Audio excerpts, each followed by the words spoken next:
Prodi Agribisnis kelas D. Baik, di sini saya akan menjelaskan materi tentang perdagangan internasional menurut Hexter Olin.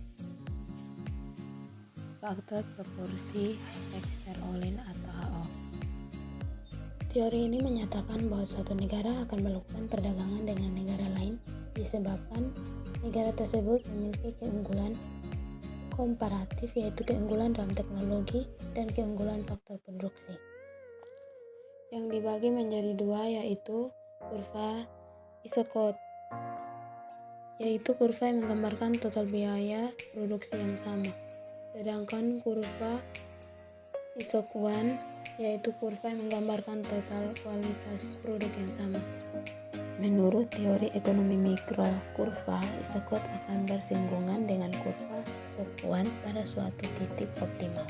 Jadi dengan biaya tertentu akan diperoleh produk yang maksimal, atau dengan biaya minimal akan diperoleh sejumlah produk tertentu. Analisis teori HO. A. Harga atau biaya produksi suatu barang akan ditentukan oleh jumlah atau proporsi faktor produksi yang dimiliki masing-masing negara. B. Komparatif advantage dari suatu jenis produk yang dimiliki masing-masing negara akan ditentukan oleh struktur dan proporsi faktor produksi yang dimilikinya. C. Masing-masing negara akan cenderung melakukan spesialisasi produksi dan menstore barang tersebut karena negara tersebut memiliki faktor produksi yang relatif banyak dan murah untuk memproduksinya. D. Sebaliknya, masing-masing negara akan mengimpor barang-barang tertentu karena negara tersebut memiliki faktor produksi yang relatif sedikit dan mahal untuk memproduksinya. Kelemahan dari teori HO. Jika jumlah atau proporsi faktor produksi yang dimiliki masing-masing negara relatif sama, maka harga barang yang sejenis akan sama pula sehingga perdagangan internasional tidak akan terjadi. Teori permintaan dan penawaran. Perdagangan internasional akan terjadi jika ada permintaan dan penawaran terhadap produk, barang, atau jasa di antara negara.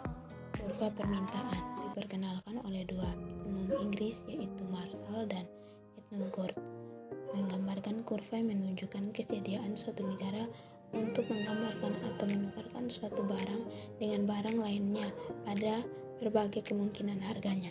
Kelemahan dari over kurva yaitu masing-masing negara akan memperoleh manfaat dari perdagangan internasional, yaitu mencapai tingkat kepuasan yang lebih tinggi. Asumsi-asumsi teori permintaan dan penawaran. 1. Persaingan sempurna. 2. Faktor produksi tetap. 3. Kesempatan kerja penuh. 4. Tidak ada perubahan teknologi. 5. Tidak ada capital leak. Kurva Isokot adalah kurva yang menggambarkan total biaya produksi yang sama, sedangkan kurva Isokwan menggambarkan total kuantitas produk yang sama.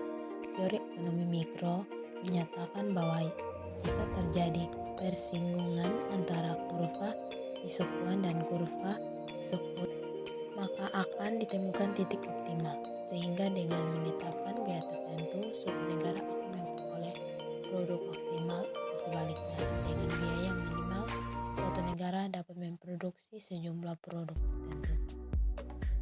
Penjelasan dengan menggunakan kedua kurva tersebut, misalnya dengan contoh angka hipotesis perdagangan antara Indonesia yang padat karya dengan Korea Selatan yang padat modal. Misalnya, Indonesia mempunyai kurva Isokot seperti yang terlihat pada gambar di bawah ini. Sekian dan terima kasih.